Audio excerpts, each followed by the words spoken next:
In the heart of Miami, where the ocean breeze carries the scent of salt and sunscreen, and where palm trees shadow the sidewalks lined with luxury cars and tourists in linen shirts, there stood a hotel that almost glittered, the Luna Mare Resort, a five-star oceanfront icon, known for its glass elevators, rooftop champagne nights, and lobby filled with orchids imported from Singapore.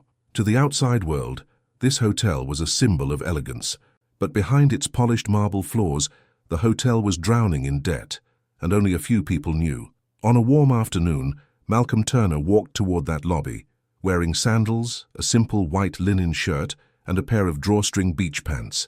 Miami heat encourages comfort, not display, but luxury spaces don't always understand that. Walking beside him was his son, Caleb, 8 years old, full of curiosity, holding a worn-out backpack decorated with stickers. The father and son looked like they had stepped right off the beach. The truth, of course, was different. Malcolm was a silent investor, a strategist who made his fortune building companies that uplifted communities others ignored. He didn't chase public recognition, red carpets, or photographs.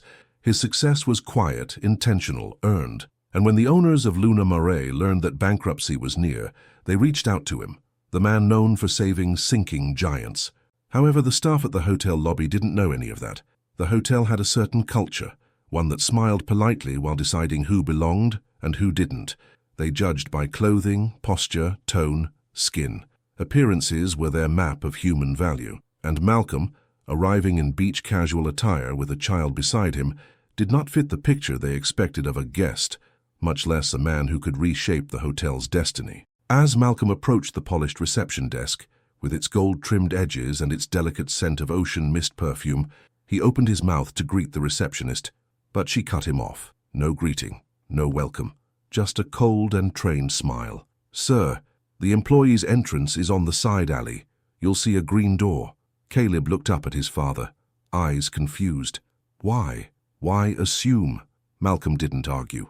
Not yet. Because this was not a story about shouting. Not a story about proving oneself. Not a story of revenge. This was a story about dignity, about legacy, about what a father teaches his son when the world attempts to belittle them, and about what happens when truth enters the room. The ceiling fans turned slowly in the lobby of the Luna Mare Resort, stirring the warm air like a lazy tide. Sunlight poured through the floor-to-ceiling windows in golden sheets, reflecting off polished marble and casting soft shimmer across everything it touched. A pianist played something gentle near the bar, notes drifting like waves, delicate, refined, rehearsed, and into this picture-perfect frame stepped Malcolm and Caleb. Sand clung faintly to their sandals. Their clothes were light, the kind that welcomed the Miami heat instead of fighting it. They didn't look like wealth, they didn't look like important. They looked like a father and son who had walked from the shoreline to the lobby without stopping to change. Guests in tailored linen suits and gleaming jewelry glanced their way, once, twice, then looked away with dismissive ease. A pair of front desk attendants exchanged a knowing look, the kind that has no sound, but carries meaning heavy enough to be heard anyway. Malcolm paused, taking in the lobby, not with awe, but with memory. He had been here before, years ago, under very different circumstances. And now he was here not as a guest, not as a visitor, but as the man whose signature could decide the future of this entire hotel. But no one knew. Not yet. As Malcolm and Caleb approached the reception desk, the music softened, the whisper of conversation dimmed, just enough for a voice to cut through the air, sharp and practiced. "Sir, the staff entrance is around the back." Caleb's steps stopped. Malcolm's eyes lifted, and the story began. "Before we go any further, I want to ask you something. Have you ever been judged by your appearance, your clothes, your skin, your silence?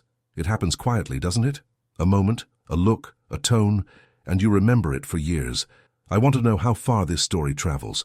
How many hearts recognize this feeling? So before the story continues, tell me in the comments, from which city and country are you watching this video? I'll be reading every single one. Okay, take a breath. Let's continue." The receptionist didn't look up at first.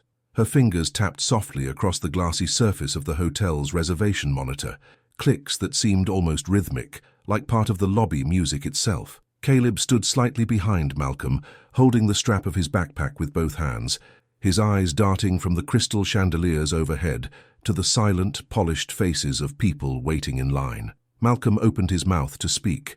A greeting, a simple, "Good afternoon." He didn't get the chance. The receptionist finally raised her gaze, slowly, as if she already knew what she would see and how she would respond. Her eyes were not cruel, not openly hostile. They were worse, confident in their assumption. The kind of confidence that comes from repetition, from training, from a world where some people are always service and others are always served. "Sir," she said, her voice polite in the way cold metal can be polished but still remain metal, "the staff entrance is around back. If you walk out through the side path," she pointed. Not a request, a direction. Caleb blinked, confused. He looked up at his father, waiting for correction, for the simple clarification that would surely fix the misunderstanding. But Malcolm stood very still, not frozen, not shocked, just still, a stillness that held memory. The pianist continued playing. A guest nearby laughed at something sparkling served in a champagne flute. A couple posed for a photo against the carved coral stone wall in the lobby. Life continued, while humiliation tried to find its place. "Actually," Malcolm said, his tone low, gentle, almost warm, "I'm here to—" But again he was interrupted, this time by a bellhop who had walked over, taking one look at Malcolm's clothing. Linen shirt slightly wrinkled from the walk, sandals loose with hints of beach sand, and the backpack slung across Caleb's shoulder, and concluded everything that needed to be concluded. "Oh, he's probably delivering something," the bellhop muttered to the receptionist, not even hiding it. "We can't have stuff coming through the lobby today. There's a VIP brunch event." Malcolm and Caleb heard every word. Caleb's eyes lowered, not from shame but from hurt he didn't yet understand. Malcolm placed a hand gently on his son's shoulder. No tension, no anger, just presence. "Son," he said softly, without taking his eyes off the marble counter, "would you like to sit for a moment? We don't have to rush." Caleb nodded and stepped aside to a cushioned bench near a wall of tropical plants. Malcolm turned back to the receptionist, still calm. "I'd like to speak with the general manager," he said. Now, the receptionist blinked, not understanding why a delivery worker would ask that. That blink was the first crack in her certainty, and the story had only begun to turn. "Perfeito. Seguiremos com o peso silencioso, onde a violência é social, indireta e muito mais dolorosa. Nada será exagerado. Tudo será real. Agora começamos o..." The lobby had a way of making silence feel loud. Not the kind of silence that fills an empty room, but the kind that exists when people are speaking only through glances. Conversations continued, yes, but the pauses between words stretched just enough to reveal awareness. There was a shift in posture here, a lingering look there, the soft tightening of a jaw, the slight adjustment of a purse strap. None of it spoke openly, but all of it spoke. Malcolm stood where he was, one hand resting on the polished counter, the other still warm from where he had touched Caleb's shoulder. His expression did not change, not because he didn't feel the moment, but because he had stood in this moment many times before. Being misunderstood had once felt like a wound. Now it felt like a memory. The receptionist hesitated. Her scripted politeness wavered just slightly, like ink bleeding at the edge of a page. "I'm not sure the general manager is available," she said, fingers hovering above the keyboard but never actually typing. "We're very busy today." She didn't look directly at him when she said it. She looked past him. A small group of guests, dressed in pastel resort wear, passed behind Malcolm. Their laughter was light. One of them, an older man with sunburnt cheeks and boat shoes, glanced at Malcolm for perhaps half a second too long. Not hostile, just evaluating. And then he looked away, as if confirming something to himself. Caleb watched from the bench, legs swinging just above the floor. He tried to read the situation the way children do, with instinct instead of language. The bellhop, still nearby, whispered to another employee. Whispering is rarely about secrecy. Mostly it is about signaling. The tone was familiar. Something like, "Don't worry. I know where he belongs." Malcolm heard it, but he didn't respond. Instead, he took a breath, slow, controlled. The breath of a man who learned long ago that silence is sometimes the sharpest answer in the room. "Please let the general manager know that Malcolm Turner is here," he said. The receptionist stilled. A name is a doorway. She didn't recognize it. Not yet. But the tone with which Malcolm spoke it caused a small shift in the air. Not louder, just heavier. She typed something into the system, though her hands moved stiffly, as if resisting. Caleb watched his father, watched the quiet strength in his posture, the certainty in his voice, and something in the boy's confusion began to soften, not because he understood, but because he trusted. Malcolm didn't need to prove anything in that moment. He simply needed to wait. And in places like these, waiting was the most powerful thing he could do. Malcolm shifted his wrist slightly, and the watch he wore caught the lobby light. It wasn't flashy. No diamonds, no gold. Just a worn leather band and a brushed metal face, the kind of watch that survives decades instead of trends. Caleb had seen his father touch that watch many times, not to check the hour, but almost like someone touching a rosary, a grounding, a reminder. Something held close to the heart because of who it came from, not what it appeared to be. His grandfather's watch, a man who had worked long days on construction sites in the South, hands rough, shoulders strong, words few. A man who taught Malcolm something he never forgot. You don't yell to be respected. You stand to be respected. And in that lobby, Malcolm stood. The receptionist's typing slowed. She glanced again at Malcolm. This time, her eyes flickered briefly toward the watch. Not because she recognized its history, but because there was something out of place about it. The watch didn't match the beach clothes. It didn't match the sandals. It didn't match the story she had already written in her head. A tiny seed of uncertainty began to form. Meanwhile, the pianist shifted to a slower melody, a deep, thoughtful tune. Music sometimes senses tension before people do. Caleb watched his father's hand resting lightly on the counter. He noticed how Malcolm's thumb traced the leather strap. Soft, familiar, careful. The boy didn't know every detail of the past, but he knew enough to understand. When his father touched the watch, he was remembering something important. The bellhop approached again, now with forced helpfulness.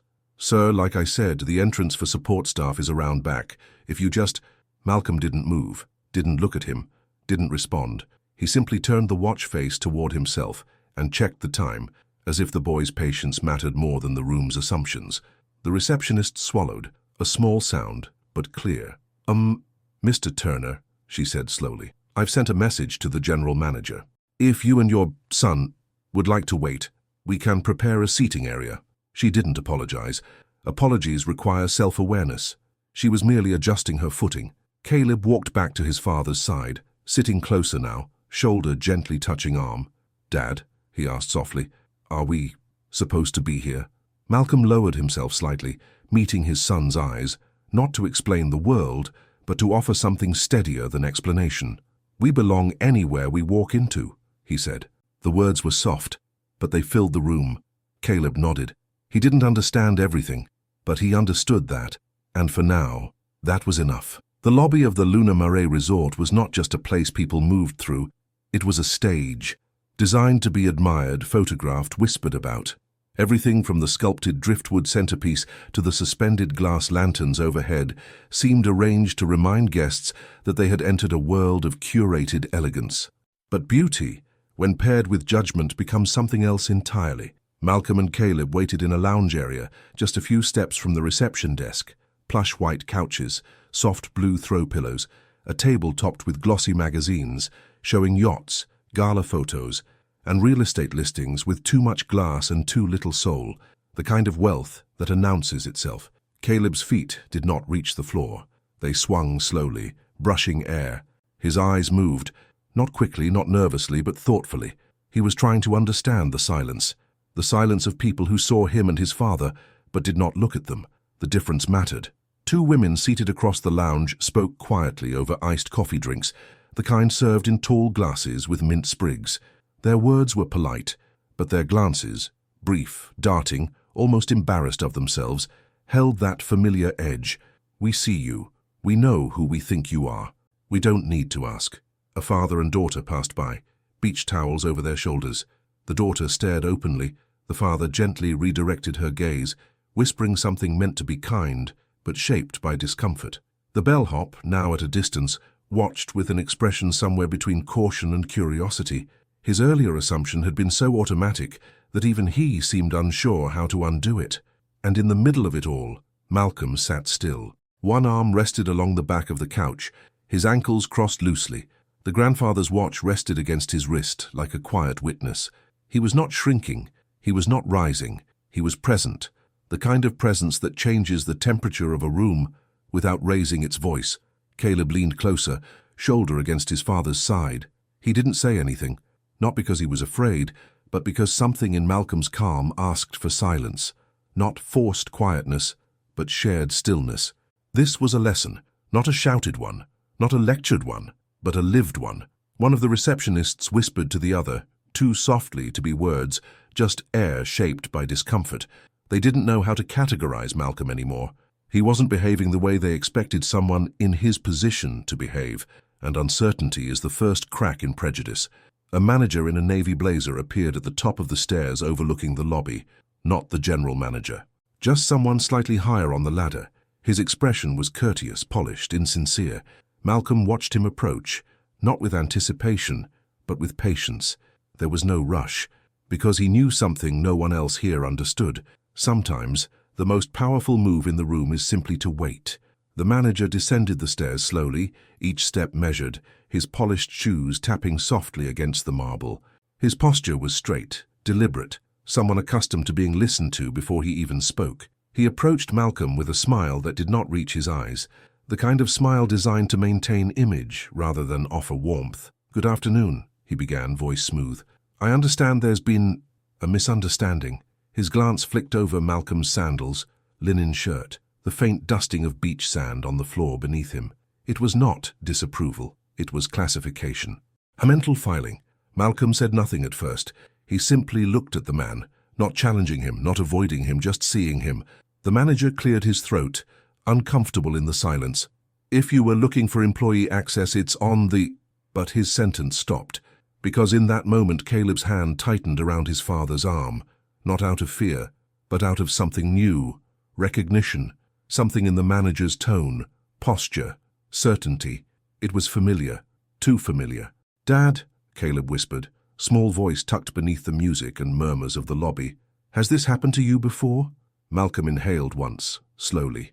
A wave rolled in his mind.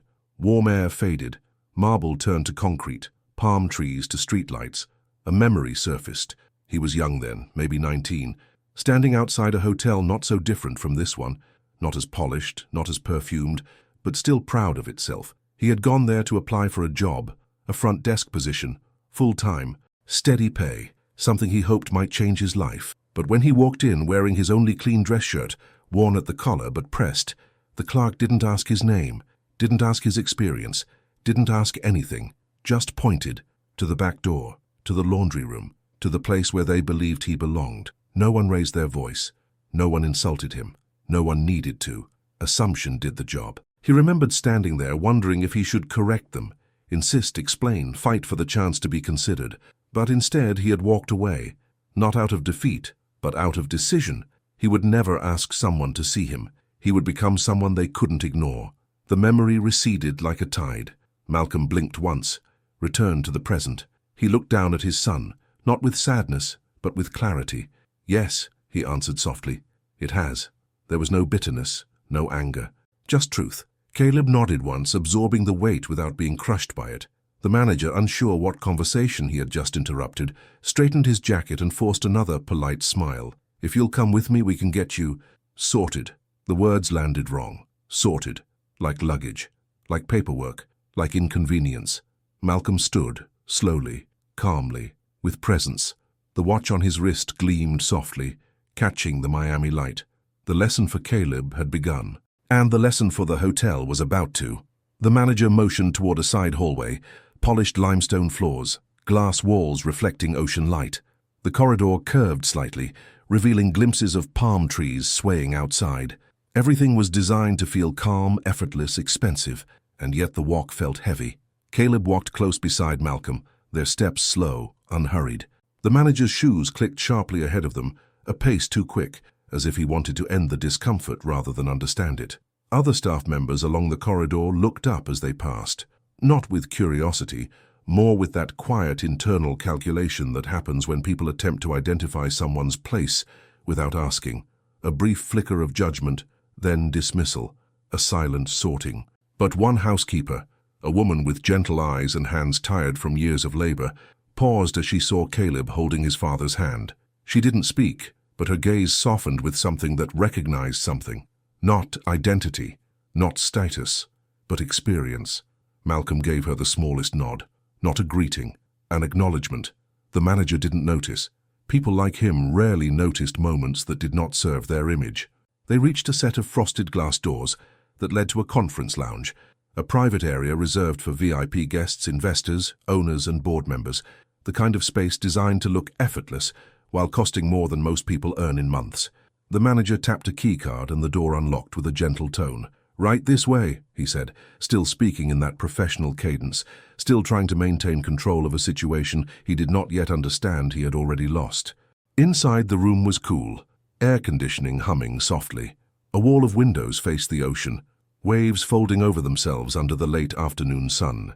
There were leather chairs, a stone coffee table, and a tray of citrus water that glowed like gold under the soft lighting. Everything carefully curated, everything intentional. Caleb's eyes widened, not from awe, but from contrast.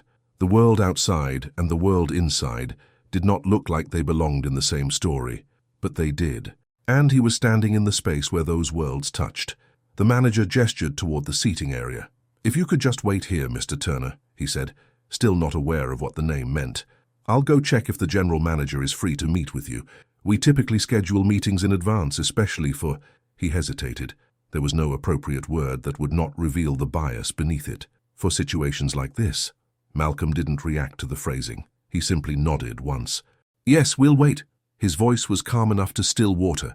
The manager left, the glass doors whispering shut behind him. Silence pooled in the room. Caleb looked up at his father. "Dad," he said quietly, "are they allowed to talk to us like that?" Malcolm rested his hand gently over the boys. "People talk from what they see," he answered. "But what they see is not always what is true." Outside the window, the ocean kept moving, steady, unbothered, endless, just like time, just like the watch on Malcolm's wrist.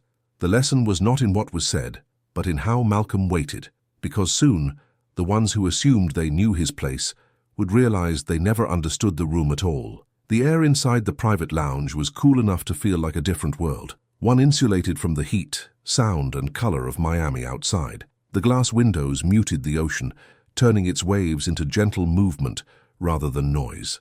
It was the kind of quiet designed for business, for influence, for decisions that affect hundreds of lives.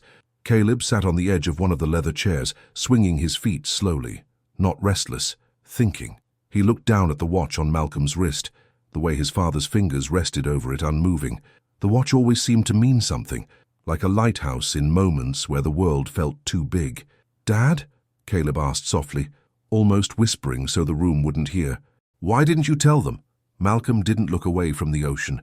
His voice, when it came, was warm even. "Tell them what?" That you're important here." Malcolm smiled, not the kind of smile people use to impress or reassure, but a small, private one, the kind that speaks to truth instead of explanation. "Do you think I am important because of what I do?" he asked, "or because of who I am?" Caleb's brow furrowed. He wasn't used to questions that had more than one answer. "I think because you're my dad," he said finally. Malcolm's smile deepened, not outwardly larger, just truer. "That's enough," he murmured. There was a pause. Not uncomfortable, just thoughtful. Caleb let the answer settle in his chest, not fully understood yet, but felt. Outside the lounge doors, faint sounds drifted in. Footsteps, a hushed voice, a soft, strained exhale. The hotel was adjusting, moving pieces, preparing. But inside the room, time seemed slower. "People see what they expect to see," Malcolm continued. "Sometimes they never learn to look deeper." Caleb tilted his head. "But shouldn't we tell them, so they know they were wrong?" Malcolm's hand rested over his watch again, thumb brushing the leather, slow, deliberate. "When someone learns they were wrong on their own," he said, "the lesson stays." Caleb nodded slowly, the idea taking shape inside him, fragile but growing. The door opened slightly, just a crack. A young server peeked in, nervous, holding a tray. "Sparkling water?" she asked. The question was polite, but her voice trembled, not from fear of Malcolm, but from fear of being wrong about him. Malcolm nodded kindly. "Thank you." She set the glasses down and left quickly, almost relieved. Caleb watched her go, then looked back at his father. "They don't know who you are," he said. Malcolm finally looked away from the ocean and met his son's eyes. "They will." He didn't say it with pride. He didn't say it with anger. He said it with truth, steady and inevitable like a tide. Outside, the ocean kept breathing, Inside, the room waited, because soon recognition would arrive, and when it did, it would not sound like applause. It would sound like silence. The door opened with a soft click, no rush, no drama, just the gentle sound of hinges, well-oiled and expensive. The general manager stepped inside. He was a man in his late 50s, tall with silver hair combed carefully, the kind of posture shaped by decades of presenting calm authority to wealthy guests. His suit wasn't loud. It whispered status instead of shouting it, a sign of old money or someone skilled at navigating it. His eyes scanned the room with trained efficiency. First the tray, then the untouched glasses, then Caleb, then, finally, Malcolm. And in that exact moment, a shift happened. Not recognition. Not yet. But the manager did not look through Malcolm the way the others had. He looked at him. The manager walked forward and offered a hand. "Mr. Turner, thank you for waiting," he said, voice steady, refined. The receptionist and the younger manager had used the same name, but when he said it correctly, not like an inconvenience, not like a formality, like a name that mattered. Malcolm shook his hand, calm, level. Caleb watched closely. The general manager gestured to the seats. "Please sit, both of you." Malcolm didn't sit right away. He observed the man first, not with suspicion, but with the quiet intuition of someone who had learned to read rooms to survive them. The general manager took a seat himself before speaking, which was a small but significant thing. It meant he wasn't performing dominance. He chose conversation, not control. "I understand there was a misunderstanding at the desk," he said, not apologizing yet, but acknowledging, which already set him apart. Caleb leaned forward, waiting. Malcolm's expression didn't change. "Misunderstanding happens," he said simply. The general manager nodded slowly, studying him with the instinct of a man who deals with donors, executives, and board members regularly, not by looking for wealth, but by looking for gravity, presence. And Malcolm had presence. "You asked to see me," the manager said. "How can I help?" Malcolm didn't answer immediately. Instead, he reached slowly into his pocket, not rushed, not dramatic, and pulled out a folded document, placing it on the table between them. A contract, a proposal, an agreement not yet finalized, but powerful enough to reshape everything in this hotel. The general manager's posture changed, but only slightly. His back straightened, his breath halted for half a second. This was not someone who frightened easily.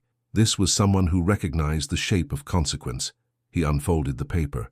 On the header, in black letters, Luna Marais Resort. Emergency capital acquisition and transfer of control. Silence expanded. Not awkward, but revelatory. Caleb watched the manager's eyes move across the page.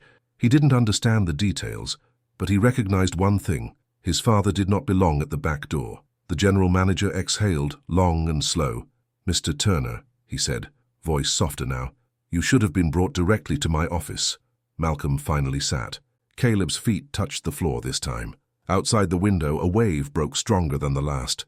The world was shifting, and the hotel, slowly, was beginning to understand who had just walked through its doors.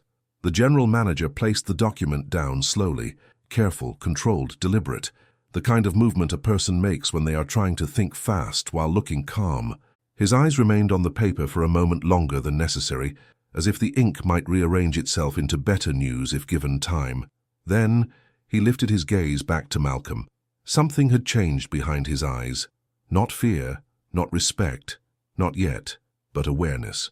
"Mr. Turner," he began, tone measured, "this agreement is significant.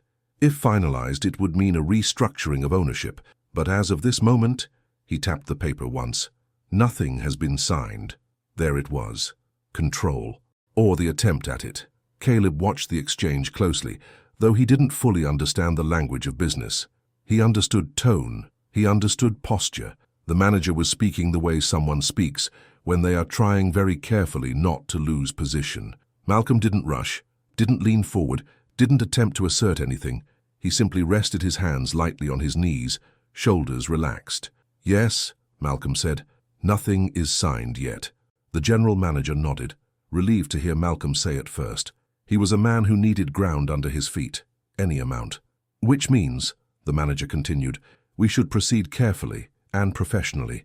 The board hasn't yet confirmed the final meeting time today, and I'm sure you understand with the event happening this afternoon, We have to be aware of how we use space and staff. Appearances matter in hospitality. Appearances. The word hung between them like humidity. Caleb looked up at his father, eyes narrowing, not in anger but in recognition. This wasn't a misunderstanding anymore. This was someone choosing not to see. Malcolm let silence respond for him first. It filled the room gently, like water rising. Then he spoke. Not louder, not sharper, only truer.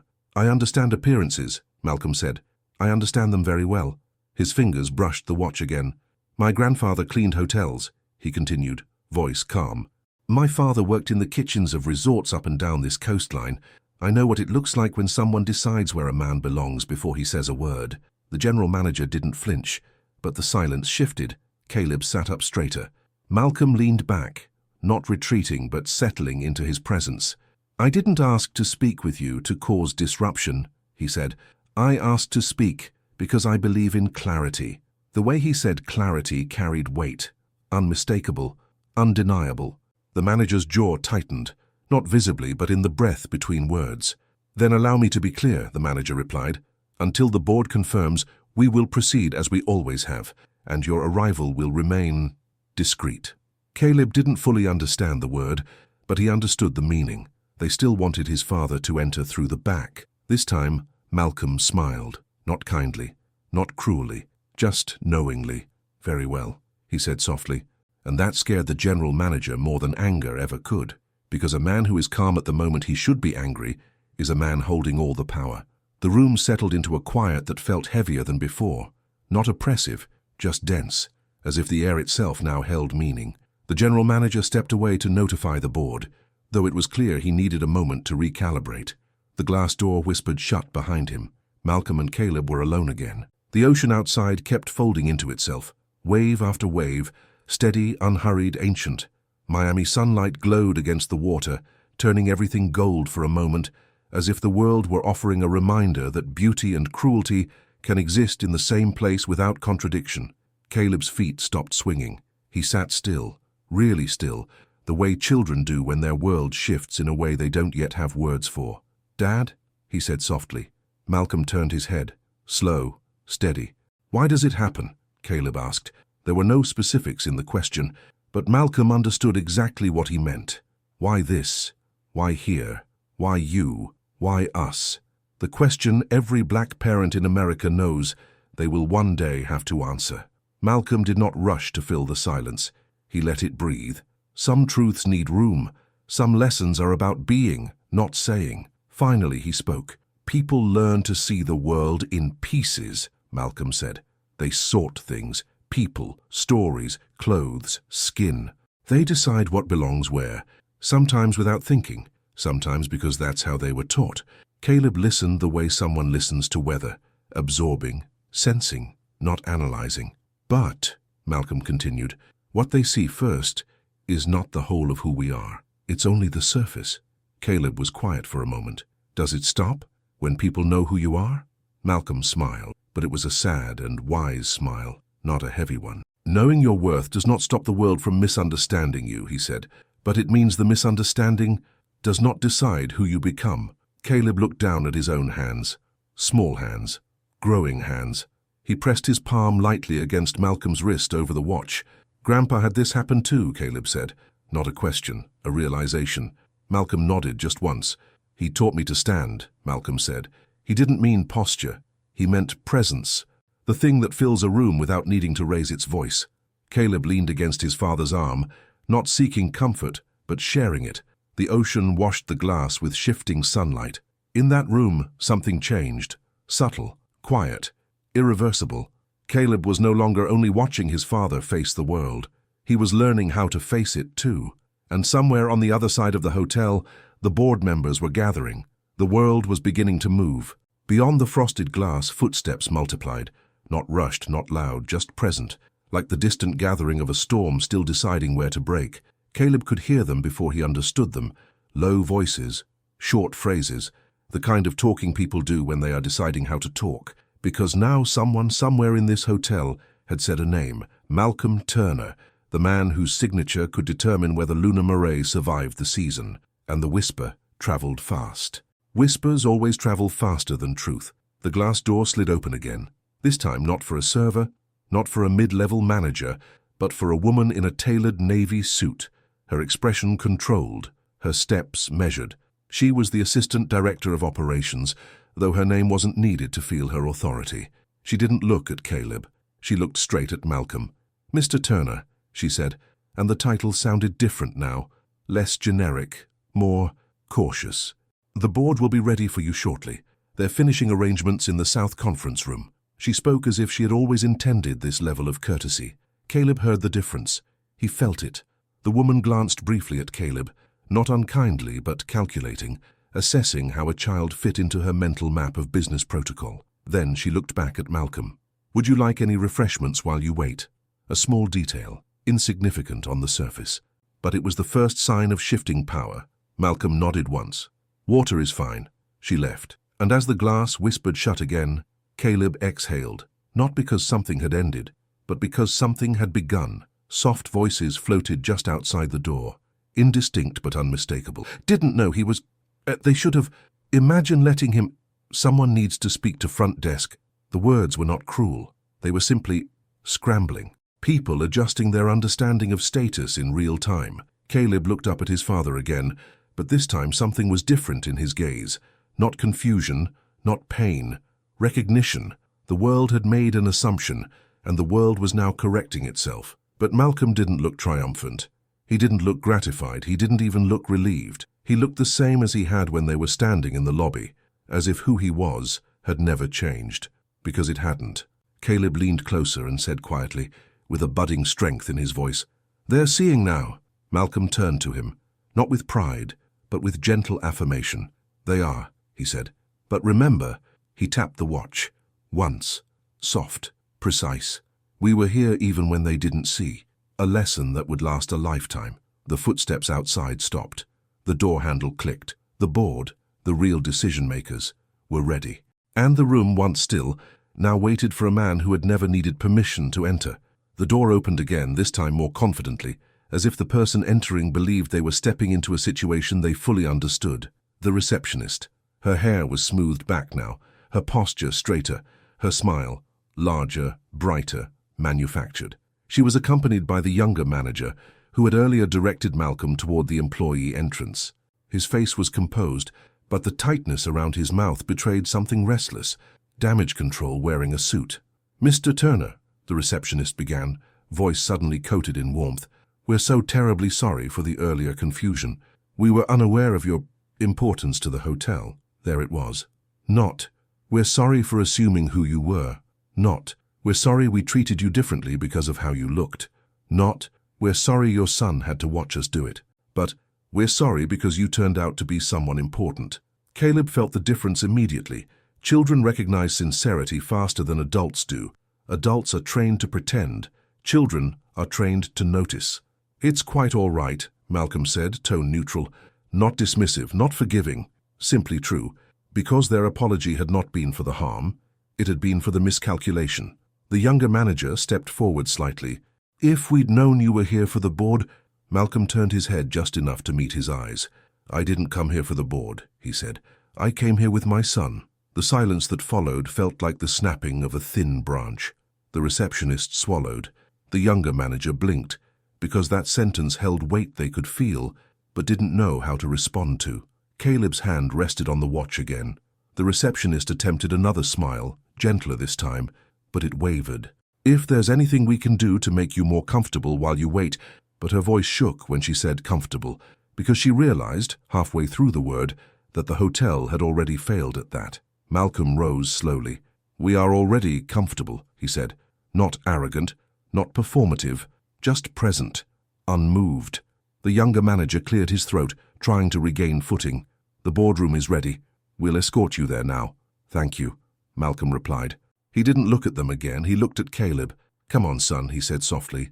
Caleb stood.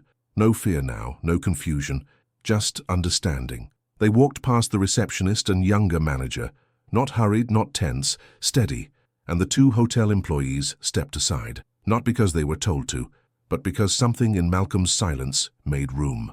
No raised voice, no explanation, no revenge, only presence, the kind that cannot be denied once seen. the kind that changes everything without saying a single loud word. And as they walked toward the boardroom doors, the hotel, slowly, quietly, began to realize they had not misjudged a guest. They had misjudged a man. The door to the boardroom was carved from heavy wood, mahogany polished to a shine so deep it reflected light like still water. Brass handles, worn smooth from decades of hands that believed they belonged there. Above the door, small engraved letters read, "Executive Conference Suite." Caleb noticed the detail, not the words themselves, but the tone they carried. This was a room meant for important people. The younger manager gestured stiffly. "Right through here." Malcolm didn't rush. He placed a hand on the door, not pushing it yet, simply feeling the grain beneath his palm.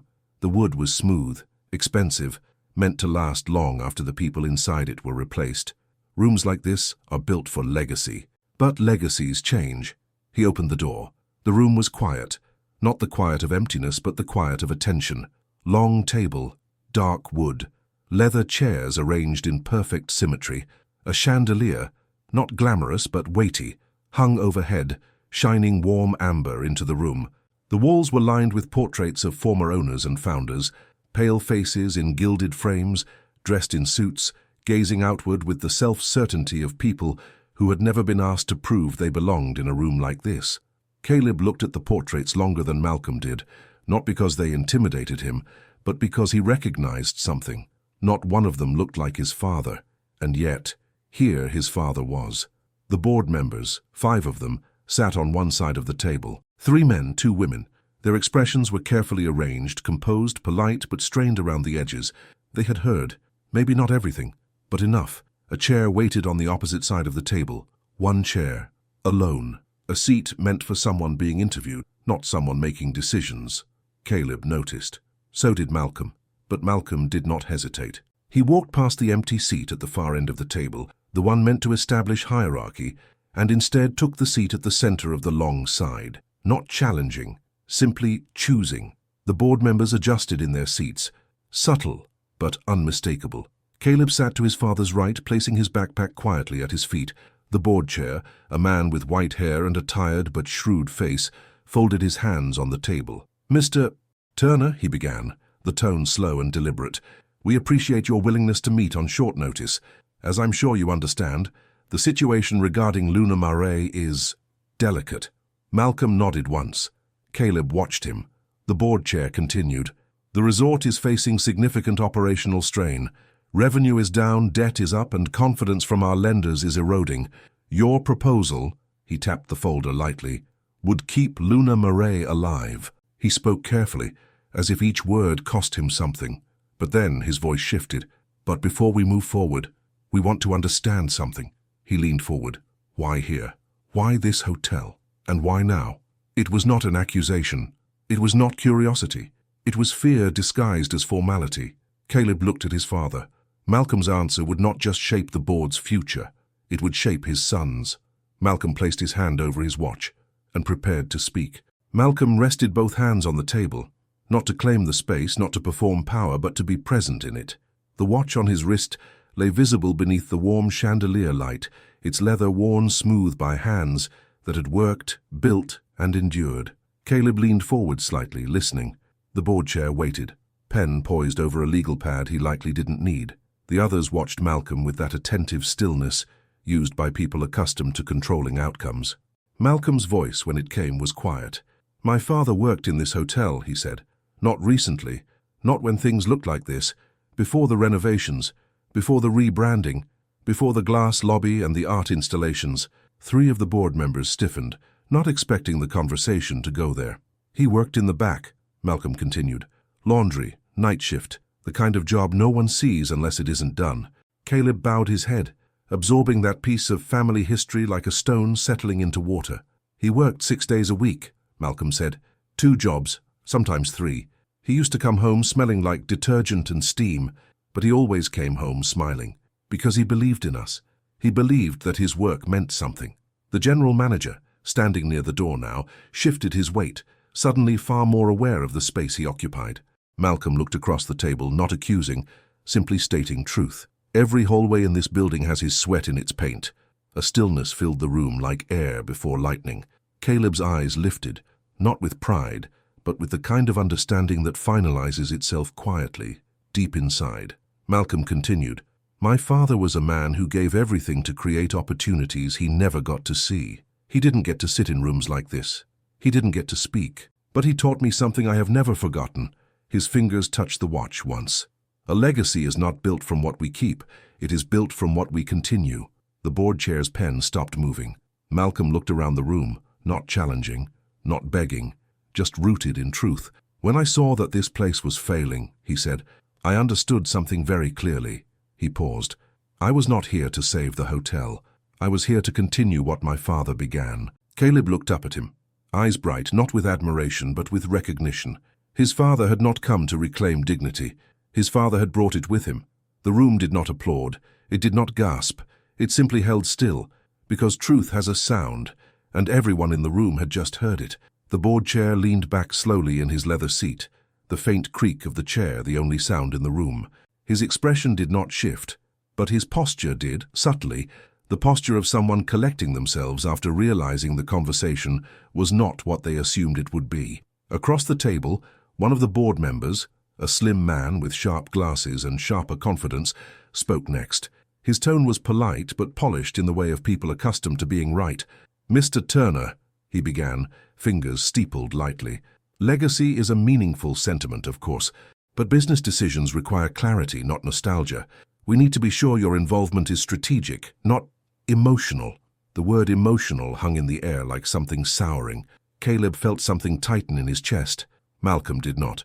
Instead, he let the silence breathe a moment longer, long enough for the board member to realize he had said more than he intended. Then Malcolm spoke, voice steady. "Emotion is not the opposite of strategy. It's the reason strategy matters." The board member blinked. Unexpected answer. Malcolm continued, "People don't come to this hotel because of the beds or the paintings or the spa packages. They come because of how this place makes them feel. And right now, this hotel has forgotten how to make people feel welcome." No accusation, just truth. The board member shifted. The older woman beside him, hair silver and coiled neatly, studied Malcolm more closely now. The general manager, still at the door, drew a slow breath he did not release. Caleb watched everything.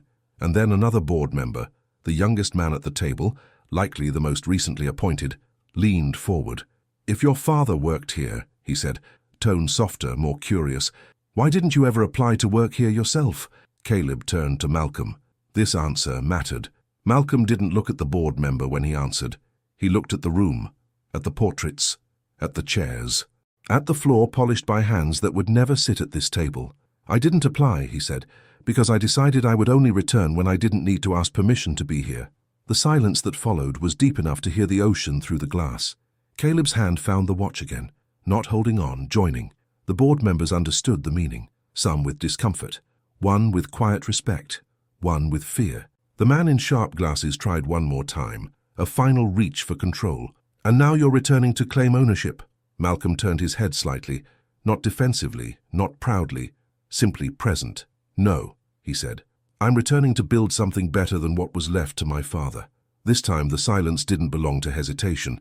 It belonged to truth settling, heavy, irrefutable, unapologetic. Caleb exhaled slowly, as if a door inside him had opened. And for the first time, the board did not look at Malcolm as a guest. They looked at him as a force. The boardroom felt smaller now. Not physically. The room was large, carefully designed to inspire deference. But something about the atmosphere had shifted, as if the center of gravity had moved. The woman with silver hair, the one who had been silent until now, placed her pen down gently. Her voice was calm, deliberate. "Mr. Turner," she said, "legacy aside, the hotel is facing significant liabilities, staffing shortages, deferred maintenance, declining reputation. Even with capital injection, the problems are structural. To regain stability, we would require not only funding, but adherence to our operational standards." Adherence. Caleb didn't know the word, but he felt the shape of it. It meant, "This is still our table. You may sit, but only the way we allow you to." Malcolm nodded once, slowly. The board chair watched him with growing interest now. Not defense, not dismissal. Study. The woman continued, "If we move forward, we will expect you to work closely with the current leadership team. including our existing management. Her eyes flicked, just once and toward the general manager. Caleb noticed. Malcolm noticed. The room waited. Malcolm rested his hand over his watch, thumb gliding gently along the leather band.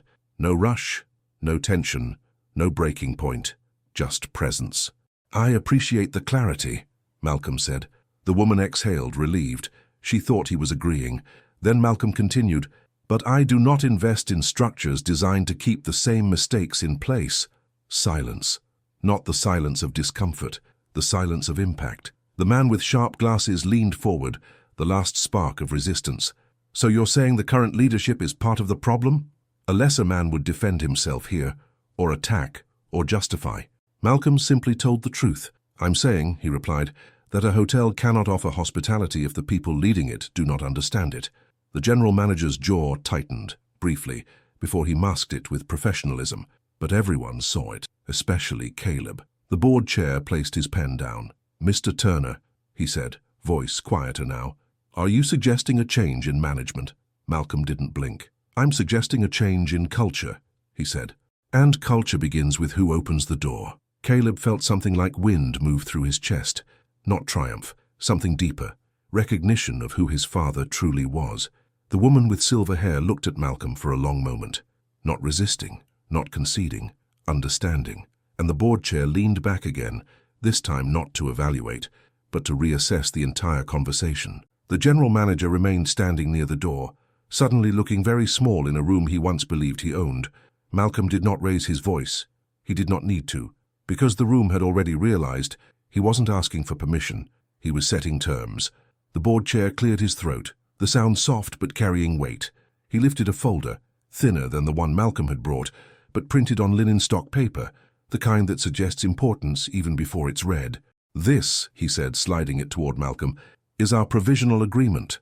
Should we move forward, it outlines how the capital infusion would be allocated, how decision-making authority is shared, and the timeline for restructuring." He spoke slowly, clearly, not threatening, not pleading, just trying to re-establish a world where the board was in control.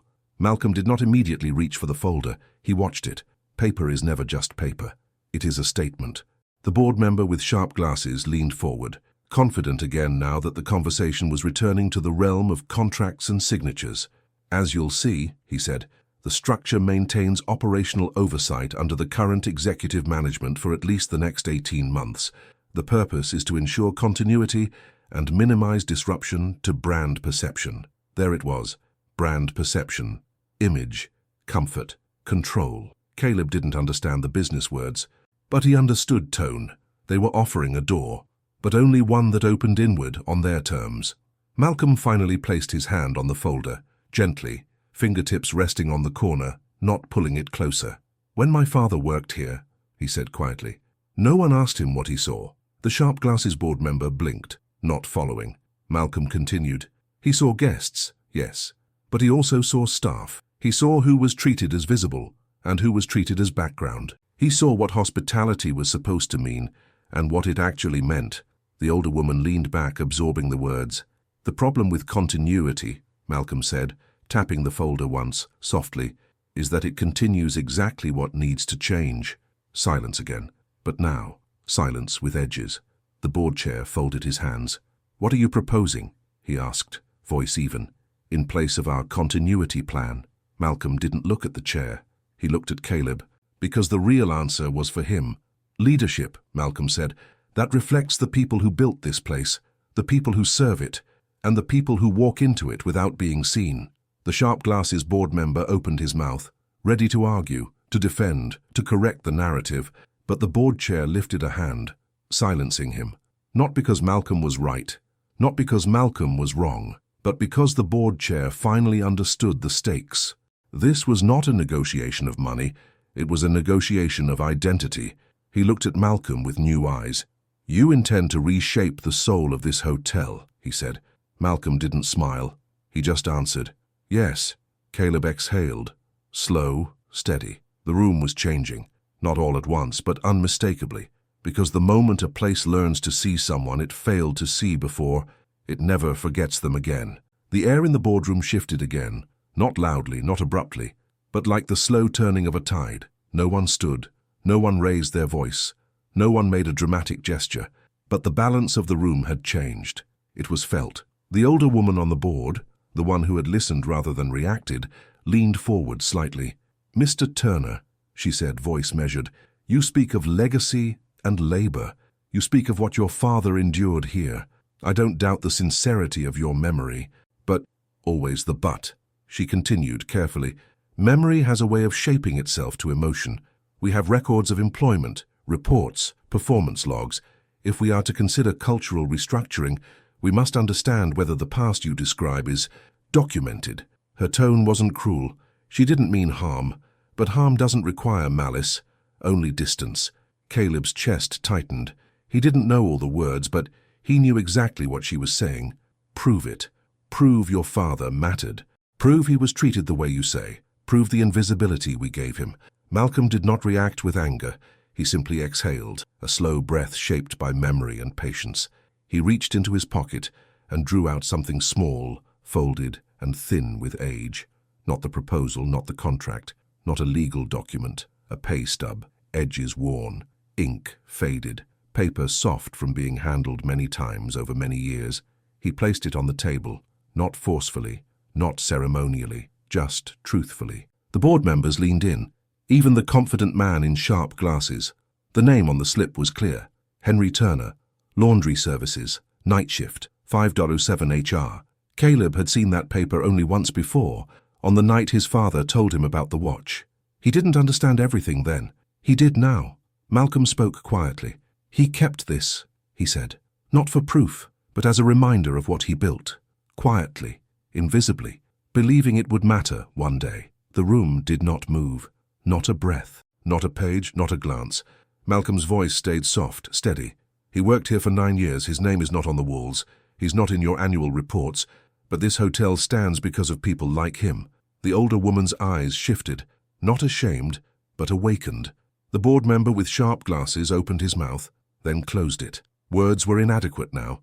Even the general manager, who had been so composed, looked down at the pay stub as though it were a mirror. Malcolm tapped the watch, once gently. "I am not here to rewrite the past," he said. "I'm here to ensure it is remembered." Caleb's hand closed over his father's, not to hold him up, but to stand with him. The board no longer saw Malcolm as a negotiator. They saw him as history that had returned to take its rightful seat at the table, and history does not ask. It arrives. For a long moment, no one in the boardroom spoke. The pay stub lay on the table like a quiet piece of evidence, not of wrongdoing, not of accusation, but of existence.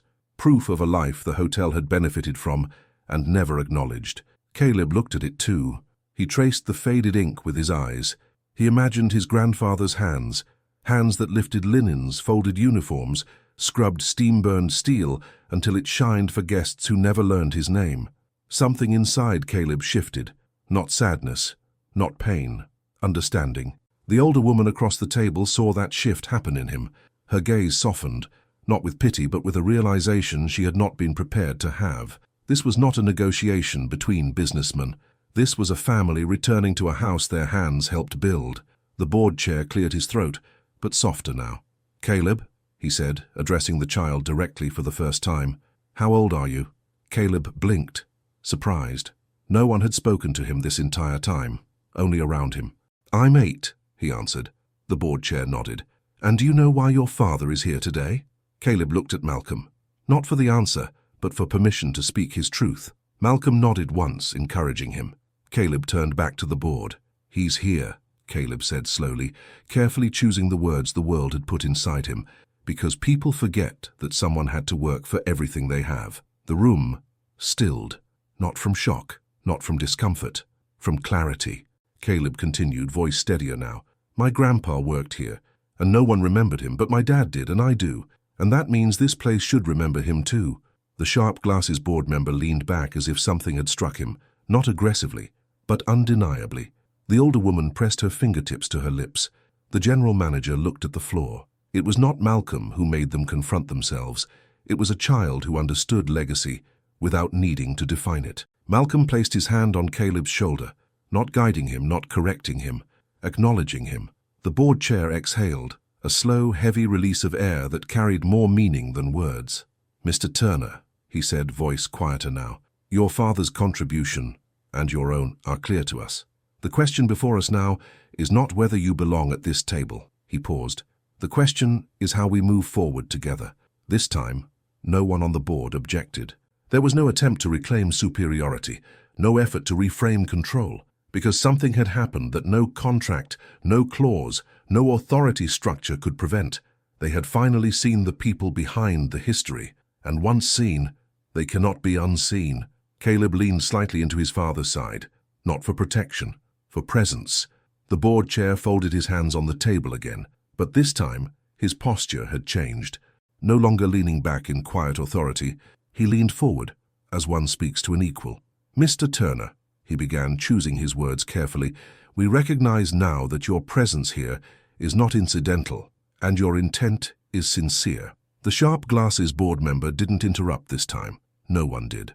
We would like to propose, the chair continued, a shared leadership model. There it was. The compromise. The gentle way power teaches itself to survive. You would provide the investment capital, he said, and in return you would assume a seat on the executive board, a permanent one. You would play a role in guiding the hotel's future direction, while our existing management continues operational oversight. It sounded fair, balanced, reasonable, diplomatic. Caleb didn't have the vocabulary for it, but he felt it immediately. They were offering his father the spotlight, not the steering wheel. Malcolm did not answer right away. He looked at the chair, then at the board, then, finally, at the portraits on the walls. Men who had built nothing with their own hands. Men who inherited rooms like this. Men who believed that the table belonged to them, because it always had. He looked at Caleb, not to ask what to do, but because the answer was about him. Malcolm leaned forward slightly, not aggressive, not imposing, simply aligning his presence with the weight of the moment. I appreciate the offer, Malcolm said. The board seemed relieved. They thought he was accepting. They had not yet learned to listen past the first sentence.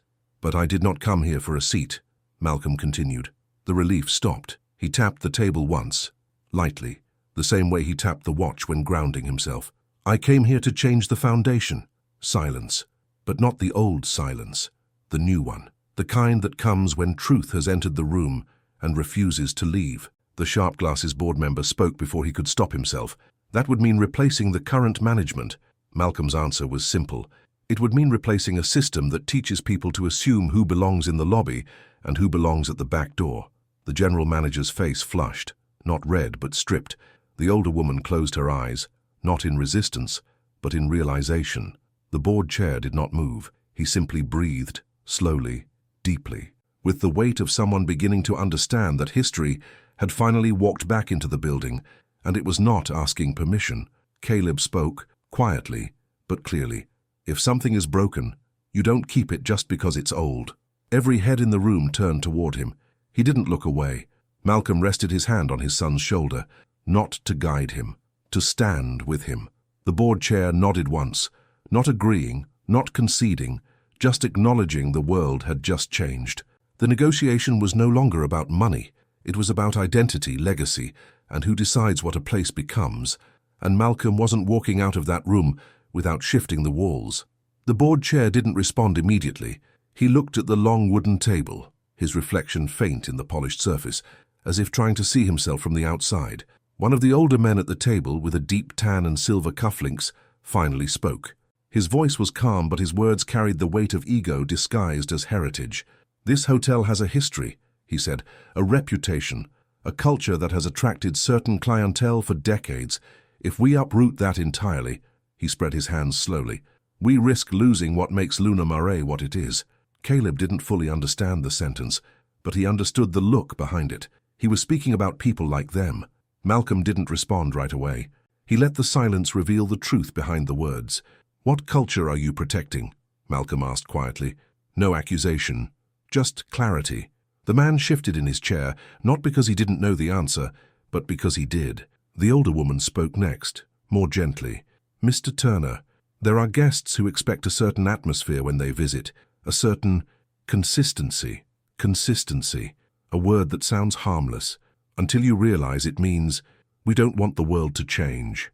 We don't want to learn anything new. We don't want to see the people who were always here. Malcolm nodded. Consistency, he repeated softly. Yes, That is exactly the problem. Caleb looked up at him. This was one of those lines he would remember forever. Malcolm continued, voice still even. If a place only feels welcoming to some, then it is not hospitality. It is curation of comfort for the already comfortable. The sharp glasses board member leaned forward again, but this time not combative, curious. What would you have us do? He asked. Malcolm glanced around the room. The portraits stared back, old, pale, confident. For a hotel to thrive, Malcolm said, it must tell the truth about who built it. He placed his fingertips on the table. The people in those portraits did not build this place. Not alone. Caleb followed his father's gaze to the portraits, and then to the pay stub still resting on the table. A board member spoke, voice smaller than before. So you want to change the story we tell? Malcolm shook his head. No, he said. I want to tell the story that was always here, the one you looked past. The older woman's eyes softened with something like understanding, or grief. Caleb pressed his palm against the watch that had lived history his father was now giving voice to. The board chair inhaled slowly. Mr. Turner, he said, voice calmer now. If we do this, if we reshape the culture, the hotel will change, the clientele will change, the identity will change. The room held its breath. Malcolm didn't look at the board when he answered. He looked at Caleb. That, Malcolm said, is the point. Caleb nodded, slowly. The board saw it. This was not about the past, it was about the future, and the future was already sitting at the table. The board chair exhaled, a slow, measured breath that carried years of expectation, history, and unspoken truth. He let his hands rest flat on the polished wood table. No gesture of authority this time, just steadiness. Something had shifted within him, too. But it wasn't him who spoke next. It was the man with the silver cufflinks, the one who spoke of reputation, heritage, consistency. His composure cracked just enough to reveal what had been beneath it all along. If we change the culture of this hotel, he said, voice low but tight, we lose control of what it becomes. There it was. The real fear. Not bankruptcy, not investors, not guests. Control. Caleb didn't need adult vocabulary to understand. The room suddenly made sense. They weren't afraid of Malcolm. They were afraid of what Malcolm represented. Someone they had never planned to share the room with. Malcolm didn't react with triumph. There was no satisfaction in seeing truth spoken aloud, only recognition. He leaned back in his chair, letting the weight of the moment settle. His voice, when he spoke, was softer than any sentence so far. You never really had control, Malcolm said. Not harsh, just true. The room went very still. You managed appearances, he continued. You curated who feels comfortable walking through the front doors. You shaped a story about who belongs here. But control? He shook his head gently. That was always an illusion. Caleb's hand rested on his father's arm. Warm, steady, proud. The board members did not interrupt him now. The truth is simple, Malcolm said. This hotel was always built and sustained by people no one here has ever asked to sit at this table. His father. His father's hands. His father's miles walked home in night heat. And thousands like him.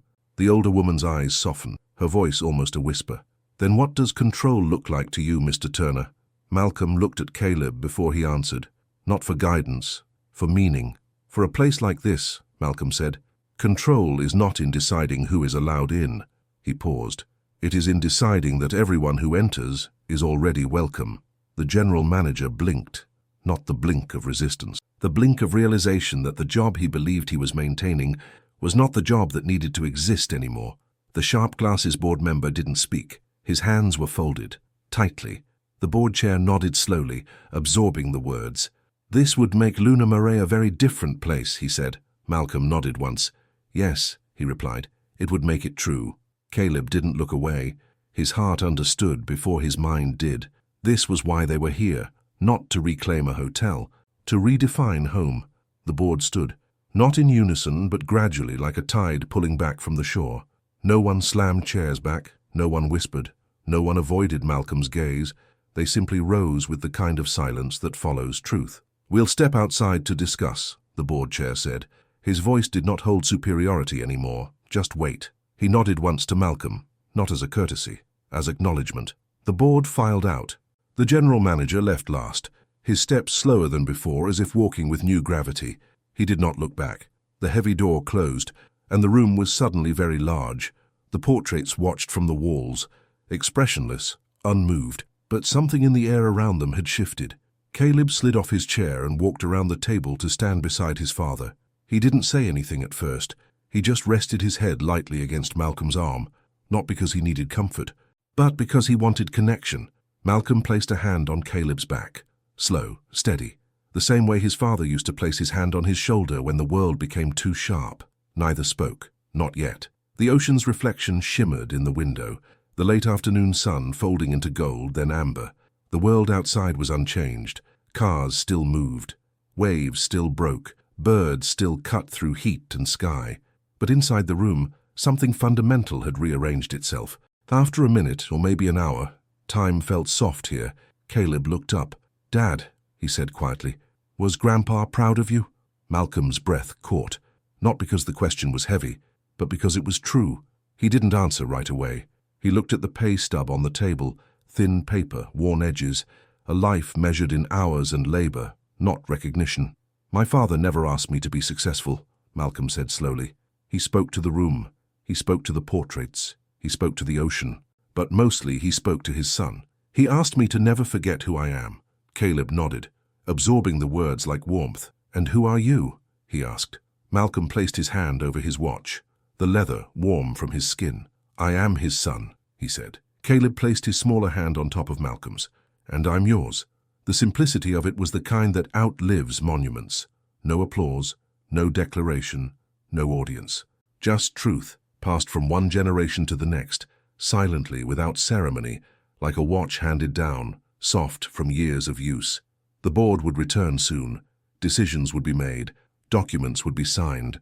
But whatever happened next, Malcolm had already won, because his father was in the room, and his son saw it. The door opened with a soft click, the kind of quiet sound a person only notices when the world has narrowed into attention. The board members walked back into the room, not lined up, not choreographed, but steady.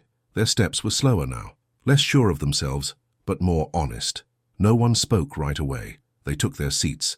The leather chairs sighed under their weight. The general manager remained standing behind them, but his posture had changed. Shoulders no longer pulled back with practiced authority. Now they rested, lowered, not defeated, simply aware. Malcolm did not move from his seat. Caleb sat beside him, chin lifted slightly, not in pride but in understanding.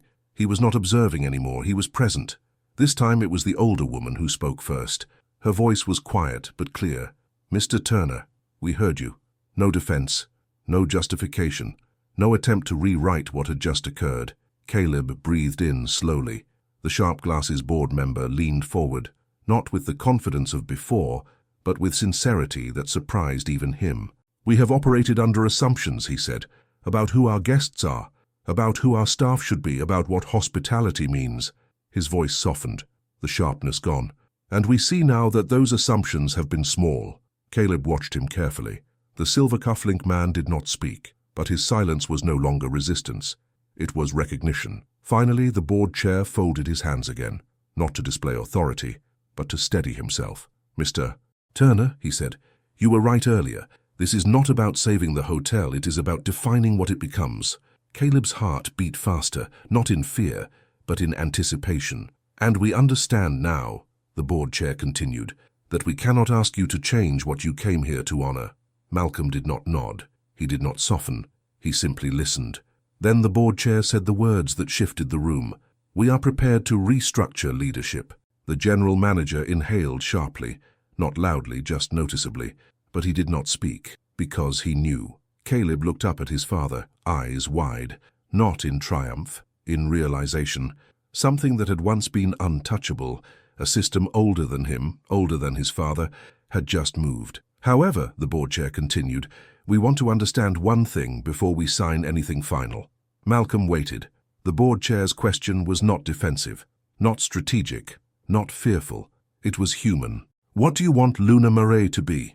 The room held its breath. Caleb held his father's hand. Malcolm did not answer immediately, because the answer was not about business. It was about legacy, and legacy must be spoken with care. He inhaled, slowly, deep, like memory, and then he began to speak. Malcolm didn't rise.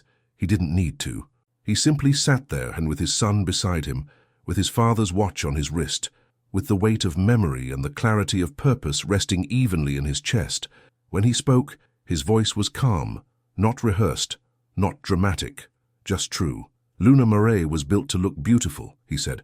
The ocean, the marble, the glass, the charm, and it is beautiful. He looked toward the window, where the sea moved endlessly, indifferent to people and time. But beauty without welcome is just decoration.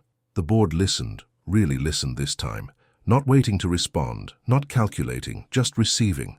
My father worked in the back rooms of this hotel, Malcolm continued, not because he lacked ability, not because he lacked dignity, but because the world had decided who belonged where. His fingers brushed the watch. Caleb squeezed his hand. This hotel cannot become great, Malcolm said, until the people who build it, clean it, cook in it, repair it, and carry it are seen. The sharp glasses board member exhaled. Something inside him had softened. Malcolm continued. A hotel is not made by the people who sleep in the rooms. It is made by the people who prepare them. The words landed. Not hard, just undeniably. Caleb looked at the portraits. They no longer intimidated him. They simply looked incomplete. This place has tried to imitate luxury, Malcolm said, when it should have been practicing hospitality. The older woman closed her eyes for a moment, as if acknowledging something she had long known but never said aloud. I don't want Luna Marais to be exclusive, Malcolm said. I want it to be open. He didn't say inclusive, a word used more as branding than belief. He said open, the kind of openness you can feel in your chest. A place where the staff don't feel invisible, where the guests don't feel they must perform wealth to be welcome, where people walk through the front door and are met first with dignity, not evaluation. Caleb's eyes filled, not with tears, but with recognition.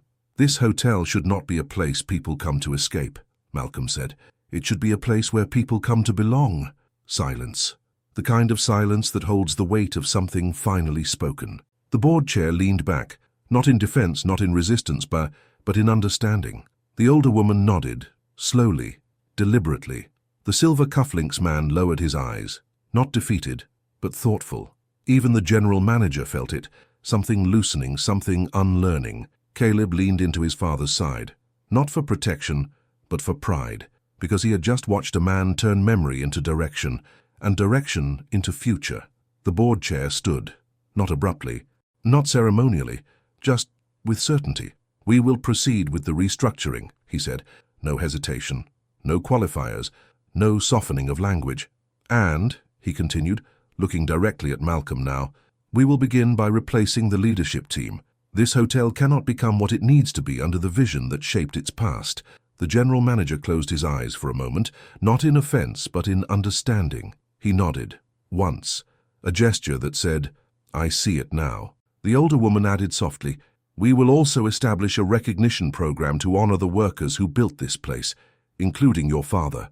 Caleb felt something warm swell in his chest. Not pride, not triumph, belonging. The board chair extended his hand across the table. Mr. Turner, welcome to Luna Marais. But Malcolm didn't immediately take the handshake. He looked down at the pay stub, the watch, Caleb's hand in his. Then he reached out, slowly, and shook the chair's hand. Not as a transaction, not as victory, as completion. The board stood. This time when they left, they did not do it to retreat or deliberate. They did it to implement. The room exhaled. Caleb let out a breath he hadn't realized he'd been holding. Dad? He asked, voice small but filled with amazement. We did it? Malcolm turned to him with a smile that held years, not just of effort, but of memory. No, he said gently. We continued it.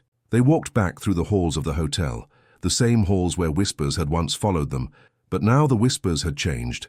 People watched with awareness, not of status, of story. The receptionist stood behind the desk, her posture straighter now, but quieter. She didn't know how to speak, so Malcolm spoke first.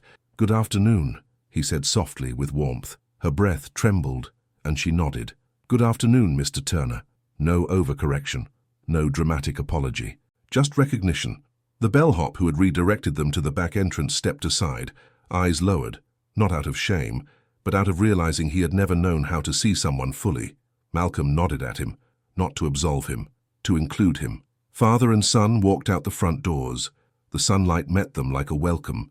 The warm Miami breeze moved around them like memory. The ocean stretched wide, endless, open. Caleb took his father's hand. "Grandpa would be proud," he said. Malcolm looked at the ocean. Steady, strong, unbroken. "He is," he replied.